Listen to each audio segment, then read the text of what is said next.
নমস্কাৰ এয়া গোটা মগুৰ স্প্ৰাউট বনাম গোটা মগুখিনি এনেকৈ ধুই মেলি মই এনেকৈ ডাঙৰ এখন চেকনিত এনেকৈ থৈ দিম 2 দিন লাগিব এটা ঠাণ্ডা দিন যে 2 দিনত এইখিনি স্প্ৰাউট হৈ যাব এনেকৈ মেলি থৈ দিম আৰু এয়া 2 দিন পাছত আপোনালোকক দেখাইছোঁ চাওক ইমান ধুনীয়াকৈ দীঘল দীঘল স্প্ৰাউট ওলাইছে মগু মাহৰ এই গজালি ওলোৱা মগু মাহটো খোৱাটো বহুত বেছি ভাল এয়া চাওক আপোনালোকক দেখাবলৈ চেষ্টা কৰিছোঁ পাছফালেদি কেনেকৈ মানে তলেদি ওলাই গৈছে এইবোৰ গজালিবোৰ এইটো মগু মাহৰ এইটো স্প্ৰাউটৰ চালাডটো খাই মই খুব ভাল পাওঁ আৰু মানুহজনেও খুব ভাল পায় আজি সেইটো বনাম কেনেকৈ বনাম আপোনালোকক দেখাই আছোঁ ৰ'ব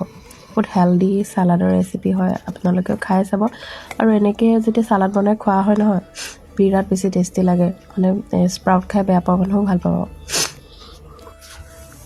ইয়াতে আছে বিলাহী ধনিয়া আৰু পিঁয়াজ কাটি থোৱা মই জলকীয়া নাই দিয়া মানুহজনে জলকীয়া নাখায় কাৰণে আৰু ল'ৰাটো জলকীয়া নিদিলে অকণমান খাব বুলি নাই দিয়া মই এক্সট্ৰাকৈ পাছত লৈ ল'ম অকণমান নিমখ দিছোঁ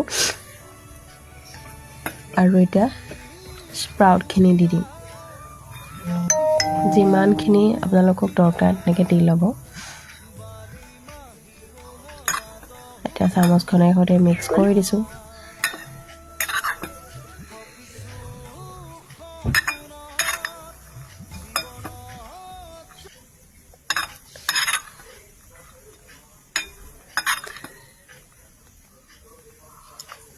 হৈ গ'ল আৰু স্প্ৰাউটৰ চালাড লাষ্টতে অকণমান নেমুৰ ৰস দি দিছোঁ নেমুৰ ৰসটো দিলে ইমান বেছি টেষ্টি লাগে আৰু আমাৰ স্প্ৰাউট চালাড ৰেডি হৈ গ'ল এইখিনি আপোনালোকে খাব কেনেকুৱা টেষ্টি লাগে নহয় এবাৰ এইটো ৰেচিপি ট্ৰাই কৰিব বহুত বেছি ভাল লাগে বহুত হেল্ডি আৰু টেষ্টি স্প্ৰাউট চালাড ৰেচিপি বাই মই কৈছোঁ বাই